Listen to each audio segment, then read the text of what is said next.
You are stronger than you realize, a stoic reflection for the lost and unseen.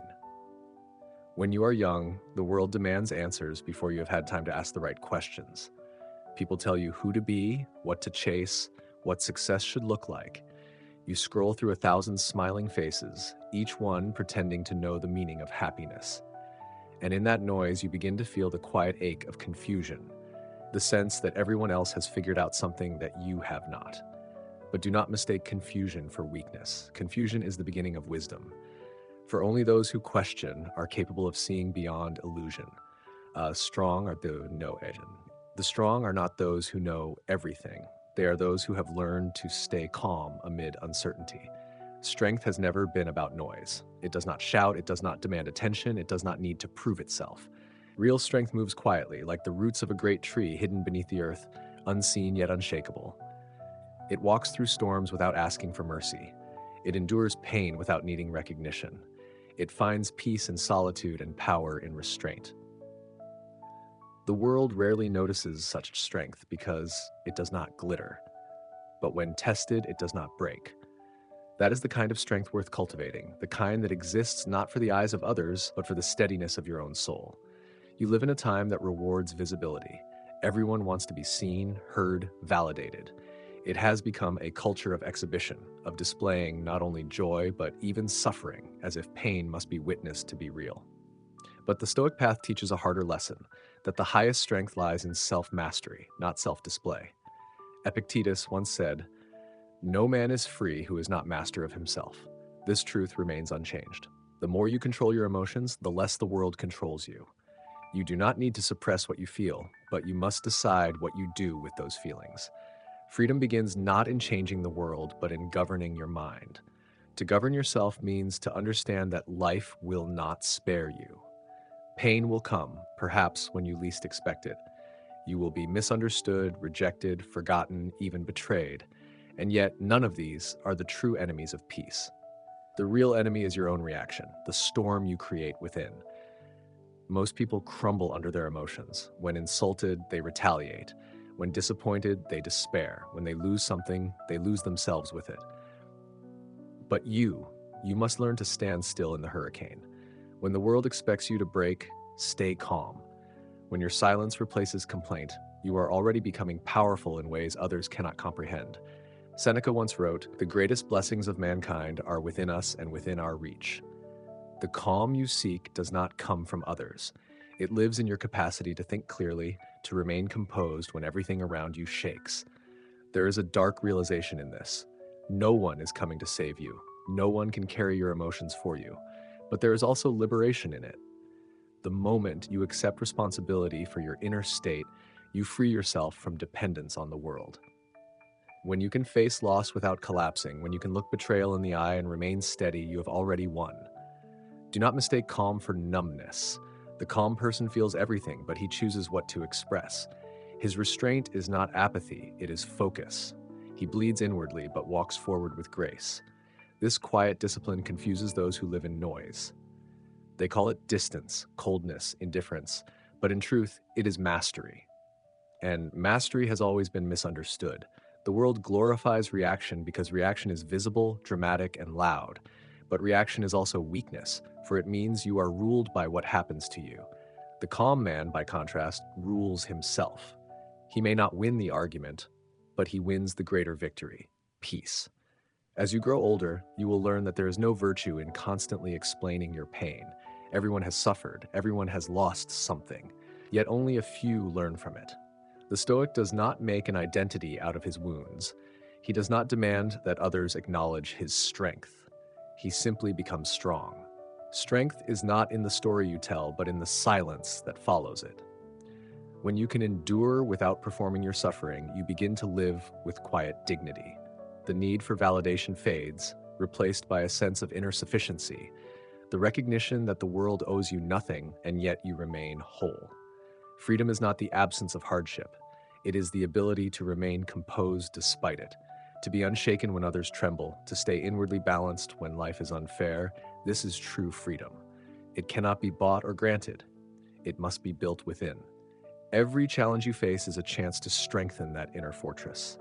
As modern Stoic scholar Donald Robertson observed, the Stoic mind becomes an inner citadel, a fortress untouched by chaos.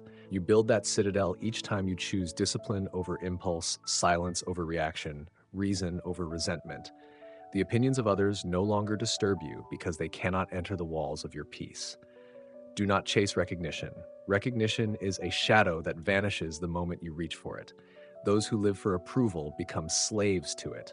They dance to the tune of public opinion and call it purpose. But your purpose is not to please. It is to endure, to understand, to grow. Let others measure life by applause. You measure it by composure. The calm of your mind, the steadiness of your soul, these are your trophies. They do not glitter, but they endure. Strength also reveals itself in restraint. Weak minds crave reaction. They need to prove superiority, to win arguments, to have the last word. But each reaction is a surrender, a small surrender of your peace. Epictetus warned, any person capable of angering you becomes your master. Think deeply about that. Every time you lose your temper, you hand over power. Every time you retaliate, you give another authority over your state of mind.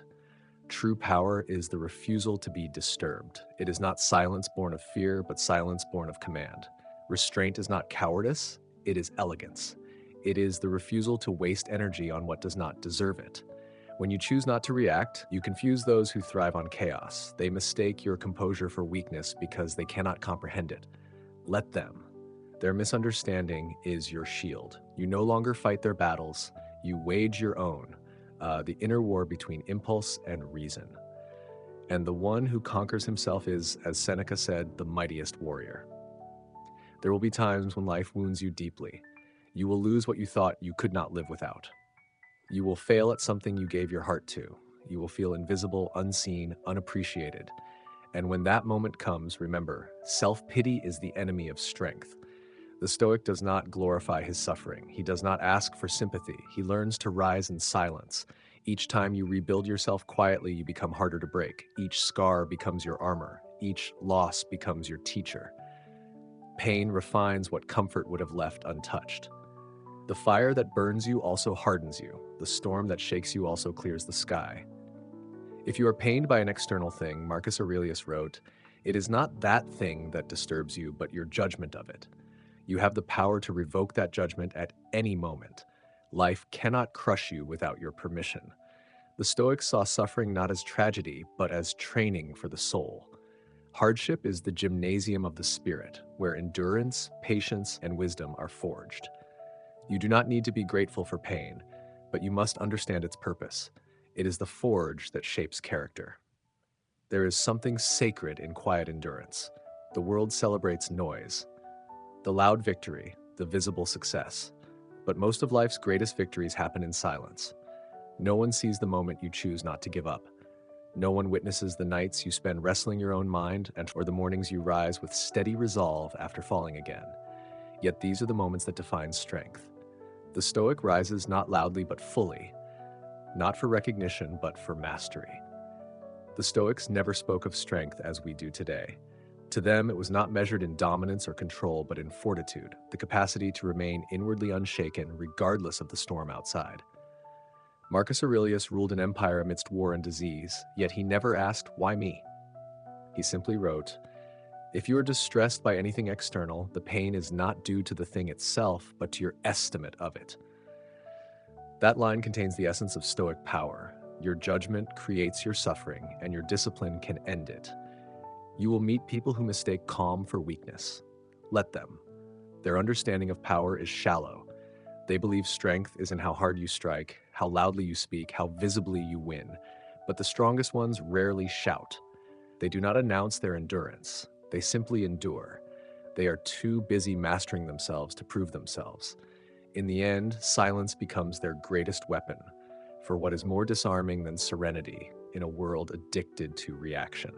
So when you feel lost, when the path ahead disappears into fog and every step feels uncertain, remember that you do not need to see the entire road.